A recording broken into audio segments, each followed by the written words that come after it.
think big as you think you become. Because if you don't think big and you just think that this is all I'm capable of, then that's all you'll be capable of. You'll never push yourself, you'll never try. It's okay to not start something, but once you start something, make sure you are the best. If not, what's the point? What's the point of starting something and not being the best at it?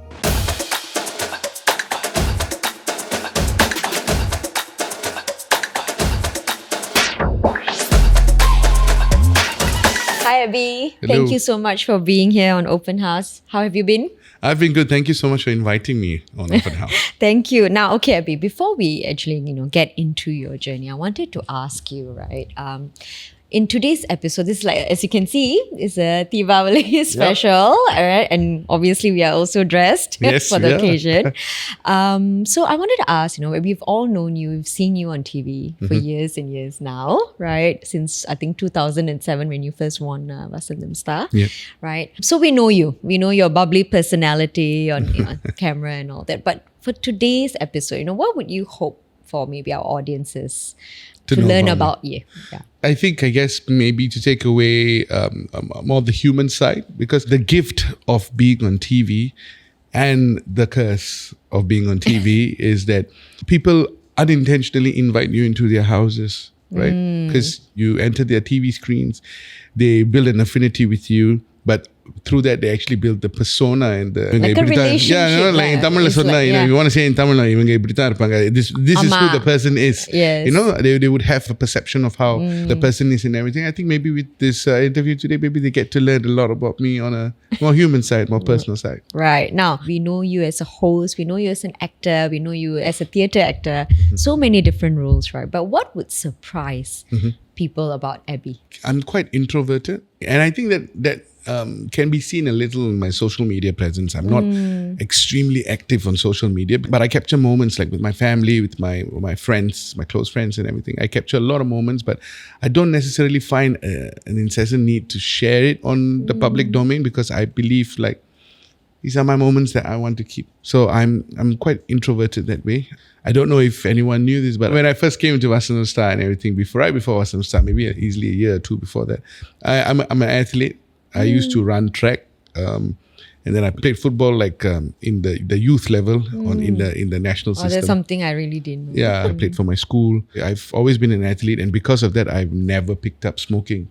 A lot of people have asked me, hey, do you smoke? I never smoked in my life, because I guess because of athletics and everything, I just never caught that habit. So these are, I guess, things that people will not know about me, because naturally people think, oh, media actor, they must be chain smokers and and that you're extroverted because the personality that you bring onto the set or on our screens, you're so bubbly and vibrant, right? And so do you think that introversion, like you being introverted, actually has helped your career? Because, people always have this misconception that, you have to be very extroverted, you have to be... I mean, it helps, I guess, right? I think being an introvert has helped me, I don't know, indirectly, I guess. This is something that the first Vasantham, so I'm the second Vasantham Star. In 2007, I won.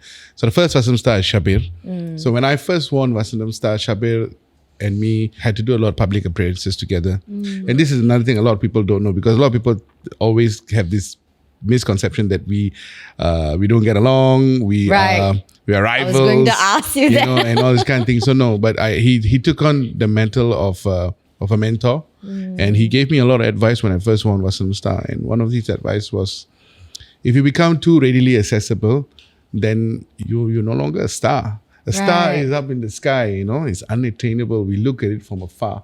If you're too accessible, then, are you really a star? There's something you want to think about. So you must think about how you want to path your career, how you want to be seen, and so on and so forth. So he was quite an influence in my early career as a Vasantham Star.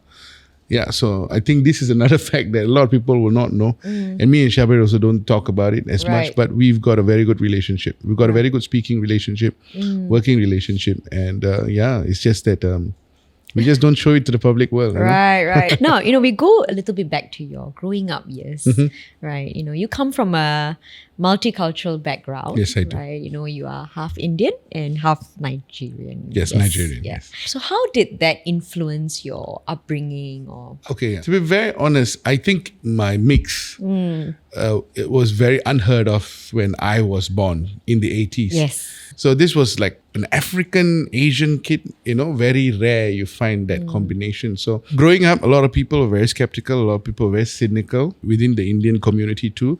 My mom, extremely strong woman, she had to face all that. Till date, I don't like going to weddings. I don't like going to Indian weddings. Why is that? Because growing up, I was always looked at very differently. People would look at me like, this child is odd. This boy is odd. I mean, and obviously they speak in Tamil and I understand Tamil. It was like, what is this boy? Whose child is this? That kind of thing. So Right. I've always felt very anxious and anxiety. That's why I say my introvertedness also probably stems from that. I'm comfortable with crowd, but when I get conscious, and I rarely do, only in a wedding setting I get conscious. It's so weird. Because it's like one-on-one. Yeah, you have and to even like interact. if I'm in a wedding hall and then people start to look at me, even now, obviously now people look at me because they recognize me, they know who I am. But as a kid, when people started to look at me, I used to feel very overwhelmed with The tension. the tension of like, who's this child? People Right. judging and everything. And obviously in the process, judging my mom too, and all these kind of things like, oh, she got married to an African man. Oh, how come she got married to an African man? All this kind of thing. So I think that is something that I think a lot of people didn't know about me growing up. I still find it very awkward to go to weddings, but it's gotten better.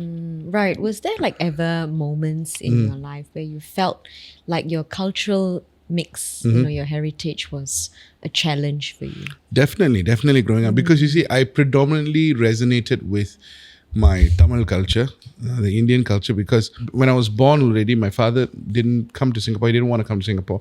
So my interaction with my father was always from a distance. My parents separated many years later when I was maybe 13, 14. But the thing is, I think I never identified myself with my African heritage. Because it was so ingrained in me that I was Indian. I grew up very Indian, speaking Tamil, absorbing Tamil media.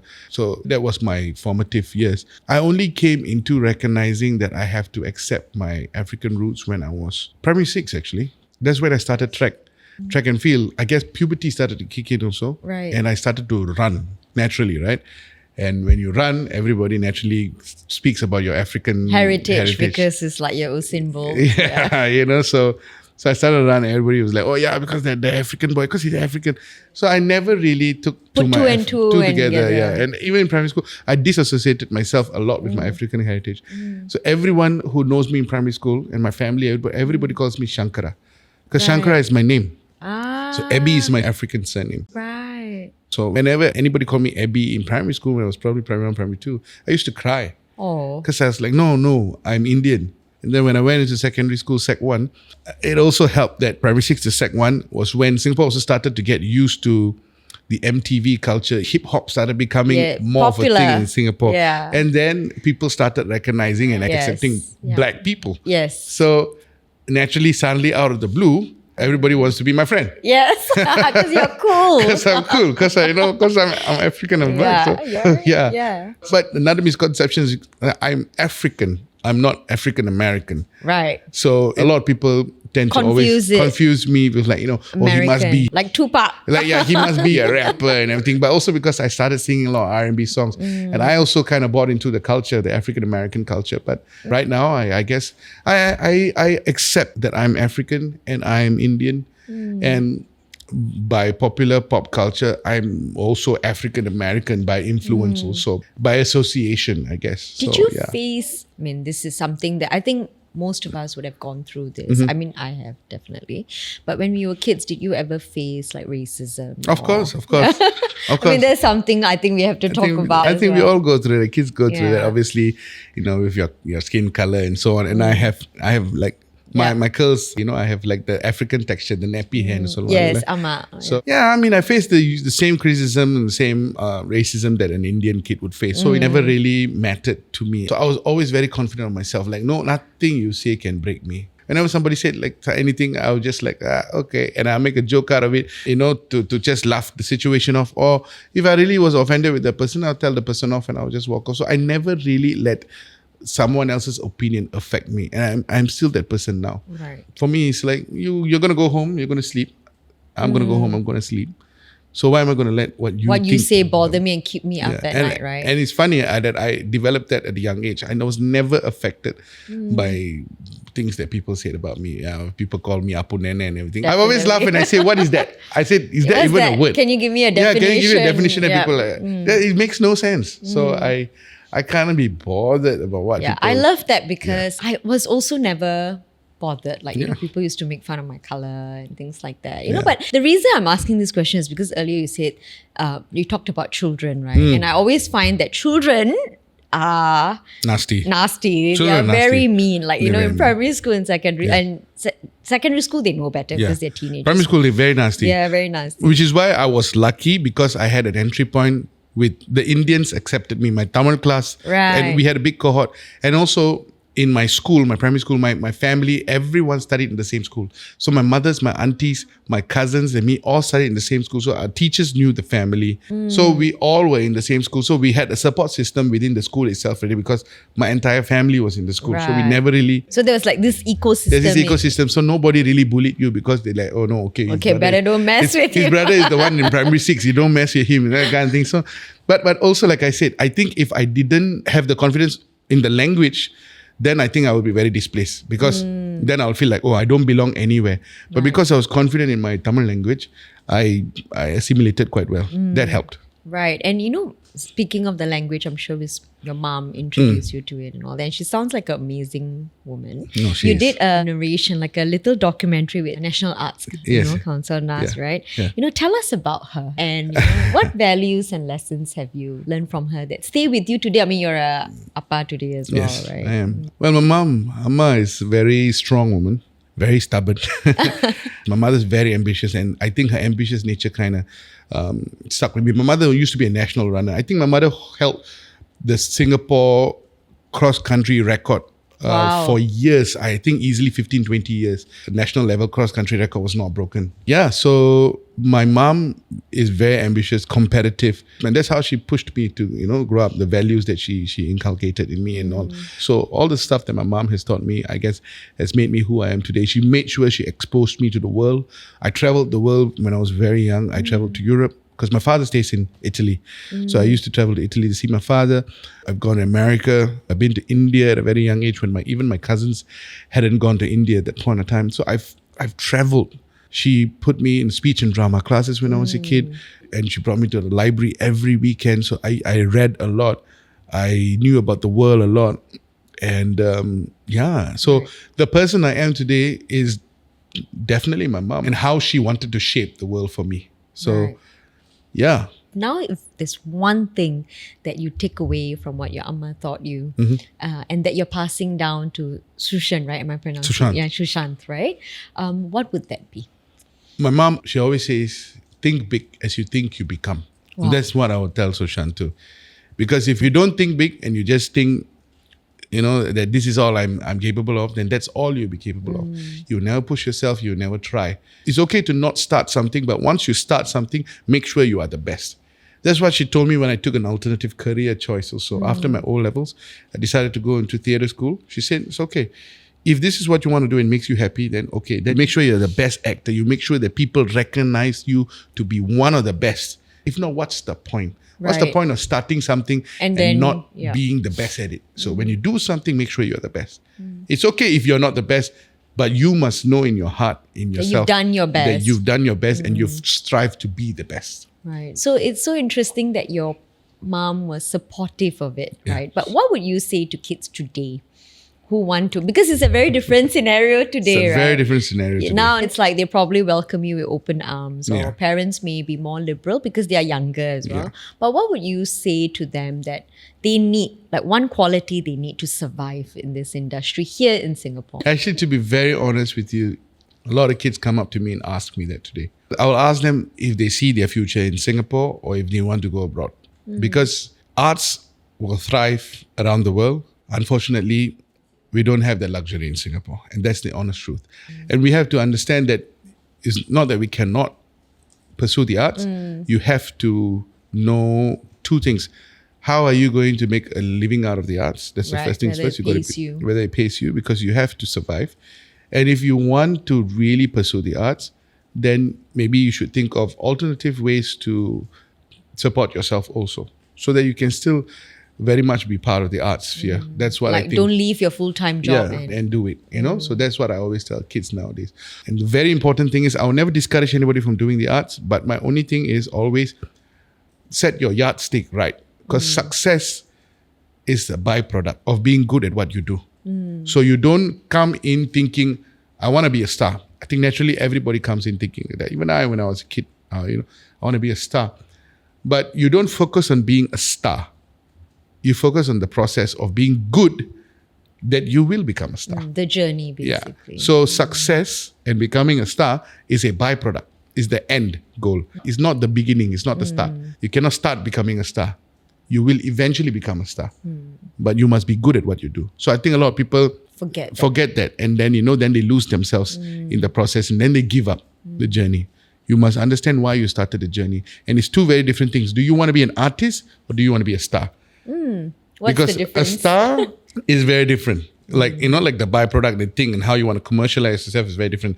If you want to be an artist, you can always be a working artist. You can always be working as an artist. You can always be getting jobs as an artist, creating jobs for yourself as an artist. A star is a very different thing. A star is a machine that functions very differently from an artist. I think I have come to a point where I've never considered myself a star. I've never considered myself a celebrity. So same thing someone told me, do you want to be a movie star or you want to be an actor?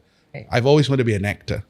So I've just been lucky to have been given opportunities to take my skill set in a more commercialized manner. But I've always focused the fact that I always want to be an actor, because you can be a working actor. And I think I'm testament to that. Not only here in Singapore, it's tough in Singapore, but overseas, if you have that mentality, you will always be a working actor and you can make a living out of it. But if what you want is I want to be in that Netflix series, I want to be in the Emmys and the Oscars and everything, then you want to be a star.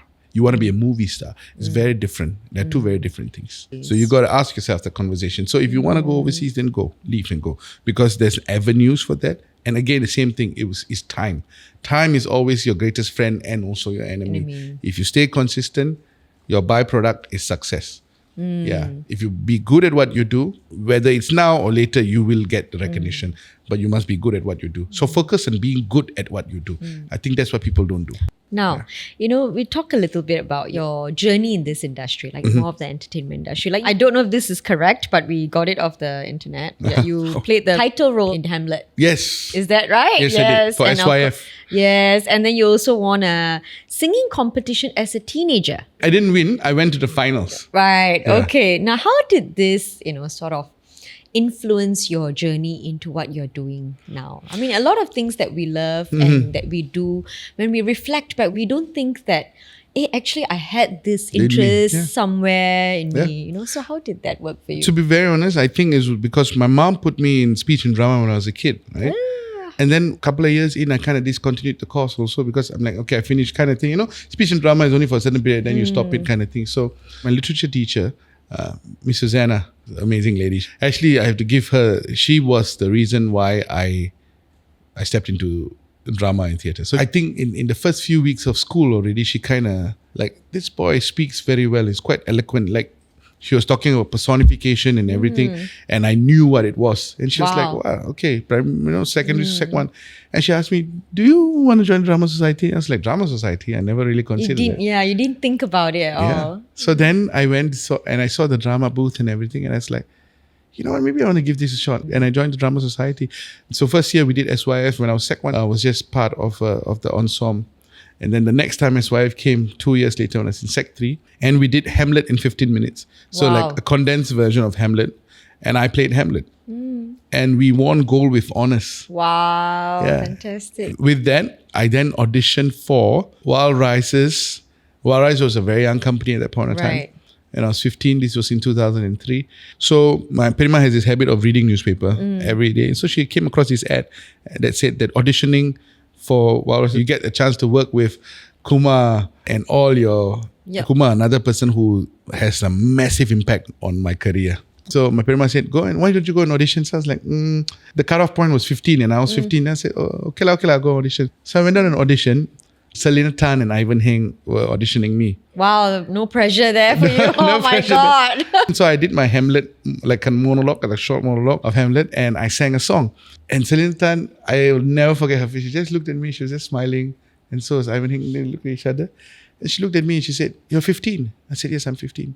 Because she said, very tall. And she smiled, she said, "Okay." She said, "I can't use you for the kids' cast. I'm so sorry." And I was like, okay lah, doesn't matter. And she's like, "But how would you like to act with the adults?" Oh. I said, "What?" And she said, "Yeah, how would you like to act with the adult cast?" I said, "That would be an honor." She said, "Okay." So I went to audition for the kids ensemble. And you got a part. I got a part in the adult ensemble. Wow. Yeah, so the adult ensemble comprised of 3 of us who played multiple roles.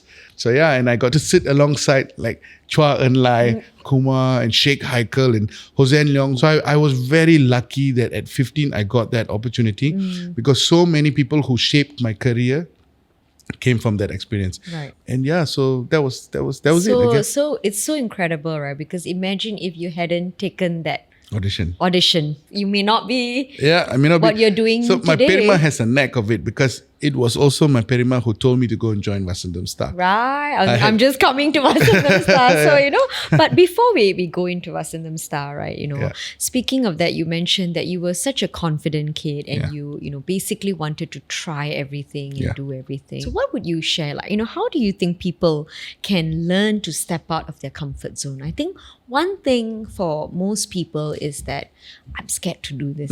I'm scared of failure. Like before we even start, sometimes we fear the criticism, the judgment, or the failure that we place on ourselves. Yeah. So number one is, how did you overcome it? And number two is, how do you think people can learn to step out of their comfort zone? So I think we need to learn how to have a healthy relationship with fear and failure first. Don't fear failure. Like anything else, failure is a normal thing that will happen. At one point in time, even if you're going to the gym and you're lifting weights, they will tell you lift to failure sometimes, And failure is a normal thing. It's okay to fall. Like you fall, you get up and you go, right? Same thing, you will fail. But it's not the end of the world. It's not the end of your life. You just have to get up and go. Don't be afraid. I think that's the problem. The problem is a lot of people are afraid of failing. We're not afraid of success, but we are afraid of failing. If failure is the flip side of success, then why is it that we don't attach fear to success also? Right. You know? We want to be successful. Because it feels good. It feels good. Right. So and failure doesn't. Your relationship with failure has to be important. Don't attach fear to failure. Does not matter. Everybody will fail at one point in time. You will fail at one point in time. I will fail at one point in time. But it does not matter. The second thing is, if you never do, you will never know. If you never try, you just have to try. You just have to try and not look back. Right. Try. If you fail, it doesn't matter. Yeah. I went for Singapore Idol auditions. I got through all the way till the final 47. Wow. Yeah. So like right before they decided the final 47 that would start the show. So there's Hadi's here, Hadi Mirza's here. Right. The year he won. The year he won. So yes, I failed in making it to the final 47. But I still became the Vasantham Star. Right. So if I sat down and said I failed, finish and it ends there. It ends there. Yeah. So always keep trying. So now speaking of Vasantham Star, how was that whole experience like? And did winning it in 2007, right? Yes. How did that change your trajectory? Did you have more like pressure now, especially within the community, for yourself? No, I honestly had. I'll be honest with you. I've told this story many times. I had no intention of auditioning for Vasantham Star. How did that happen? Because I had that whole failure thing with attached Singapore with Singapore Idol. I was like, I'm not interested to try. Then my Perima said, "Poi try panne." I said, okay. So I had a theatre gig job at the Arts House at that point of time. So I went for the gig and I was like, I finished it early, unexpectedly finished early. So I was like, weird. I said, okay. So I was standing at Arts House thinking, should I go to MediaCorp for this audition? I was like, I didn't prepare anything. I hadn't prepared nothing. I was like, okay, let's just go and try. So I went to Caldecott, went up, took the number, went there, sang a song. They said, okay, you're moving to the next round. So then I got to the next round of the auditions. And then through that, from 400 participants, it came down to the final 100. And from the final 100, then I made the top 10. Wow. Did that shock you, like during that journey? Like, how come I seem to be? No. Or did you have like that, okay, I'm going to do it? Yeah. Honestly, I had no fear. For me, it was just, I'm just happy to be here. And enjoy that and enjoy moment. the moment. So that's why every time I stepped on stage and people would say like, wow, watching you was a joy, because I was enjoying myself. The only time I thought, oh, I'm in the final. Then the nerves kicked in. The nerves kicked in was when I was in the final. Until the final, I honestly tell you, I had no fear. I was just enjoying the journey. Every single minute of it. Because this is what I wanted, right? Right, this is what you want to do. I wanted, because I was already performing at that point in time. I had already performed with 𝙁𝙗. I had already gone into theatre school.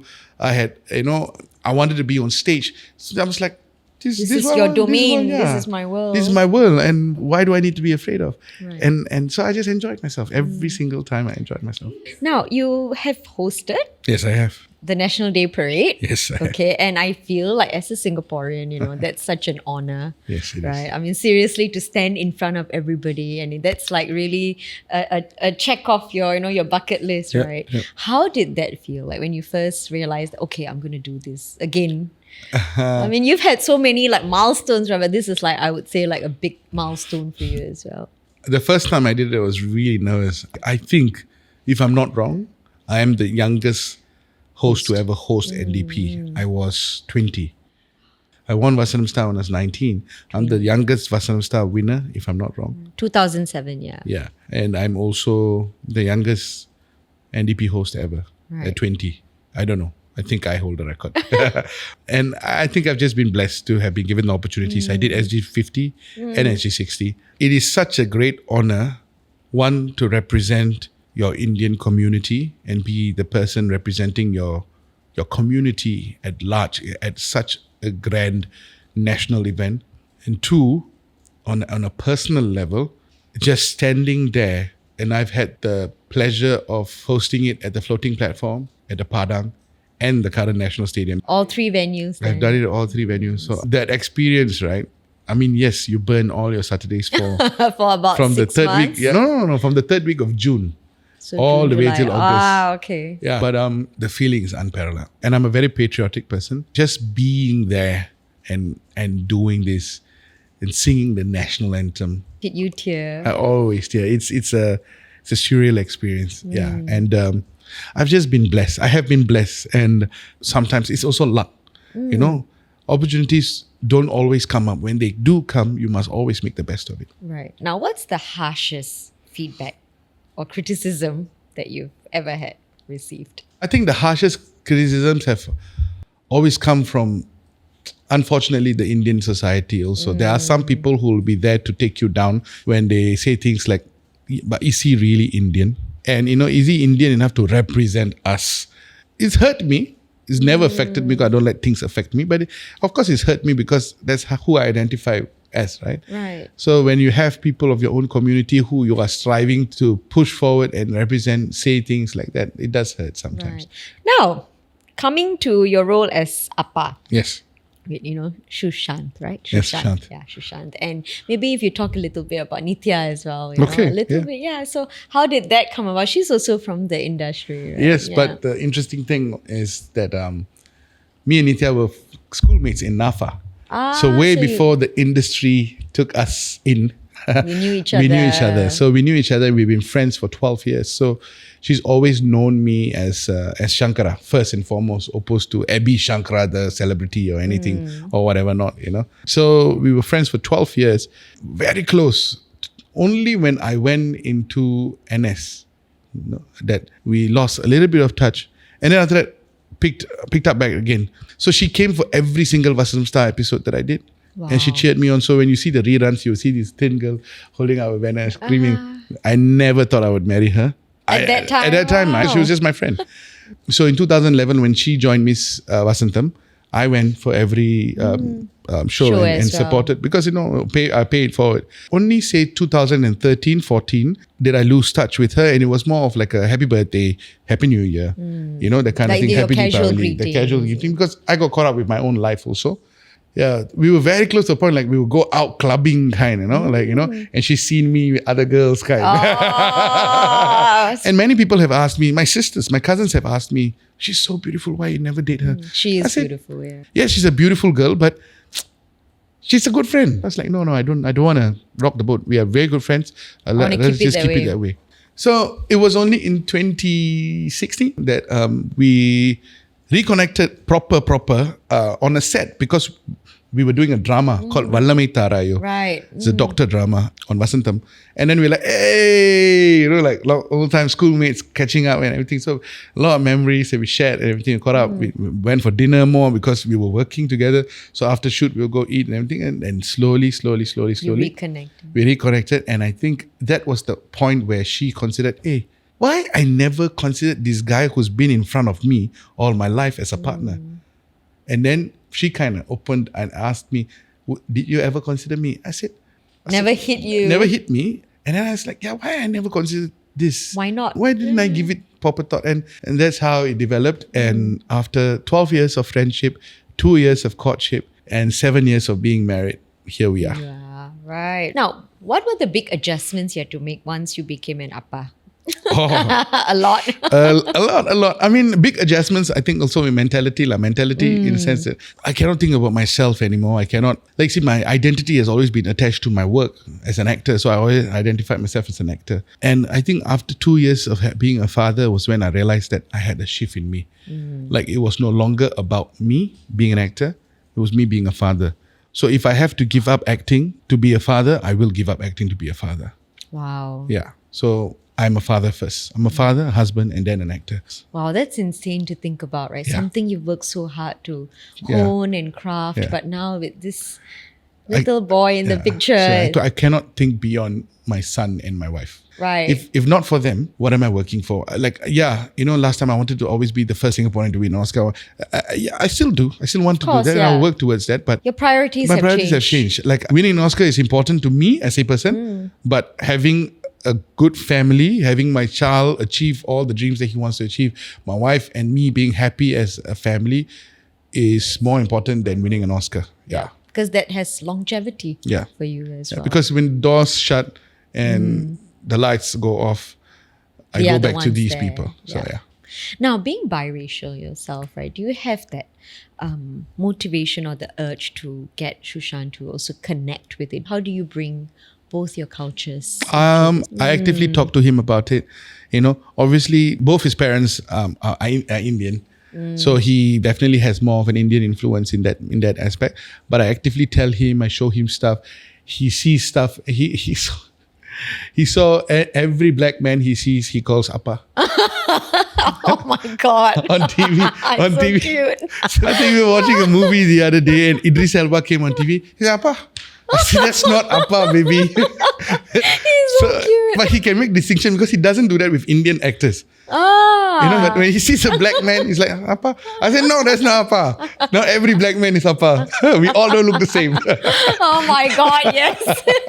Now, we come to Deepavali. Yes. We are here for Deepavali Deepavali, episode. yes. Yes. Deepavali, it's like light over darkness, right? So what has been a guiding light throughout your life now? Guiding light throughout my life, obviously, is, I have to say, my family for sure. Before I got married, it was my mother, my grandmother, my auntie, and my extended family at large have always been my guiding light, my source of happiness. My sisters, my brother, And now, obviously, my wife and my son. Right. Any Deepavali traditions that you all have? Nowadays, we don't do it so much, but I think my Perima still does it. So, they will always say that you have to do a Yenna Palagaram before Deepavali, right? And so my grandmother always made 𝙦𝙢 𝙠𝙗. Oh, I love it. And my grandmother's 𝙦𝙢 𝙠𝙗 is amazing. Nice. It just melts in your mouth. So my grandmother always makes 𝙦𝙢 𝙠𝙗. So my Perima still does it, but she doesn't do it as extensive as my grandma. And then obviously murukku and everything. So I used to love being around the house when they were making murukku, so that I can just eat the murukku. And they will scold, you cannot eat the murukku because it's got to go into the tin. You keep eating that, There's none left. There's none left. That's You have the to fill- problem, right? So the Kongwan biscuit tin, right? So they will fill it up like 2-3 tins. So those were the things that I really look forward to. And then obviously padel. Like when my grandmother was alive, she made it a point. Like everybody will gather and then we will do the padel and we will play and we will laugh and we will joke and padel sore. And of course, once my grandma passed on, we don't do it as much already. Things change. Things change and everything. So now my mother-in-law does it. So I will go to my in-laws' house and do the padel and whatever not. And I want that for Sushant. Right. So that he has a tradition that, okay, Deepavali na, I go Aatha veetukku poi, I will do this kind of thing. So so I want that. And then obviously, waking up in the morning, praying, putting the siyaka and the yen. Yes. Yeah, so I used to hate that as a yeah, kid. my God, I used to But hate now I that as do a it. kid. Now I do but it. now when you become a parent, you have to You're do like, it already, yeah. right? So then doing siyaka and then going back to sleep. And It's about family. It's about family already. Yeah, Deepavali is about family. It's very last time I used to work on Deepavali, if you believe it or not, before I got married and everything.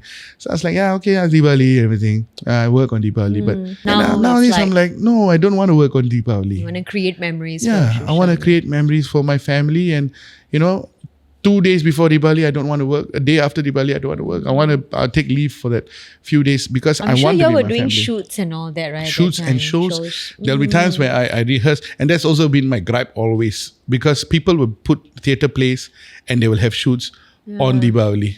Right. Or a day after Deepavali. A day before Deepavali. And you don't see that in a lot of other holidays, celebrations. So I've made a special point to say, no, this is my holiday and I'm not going to be working the day before or the day after. So yeah.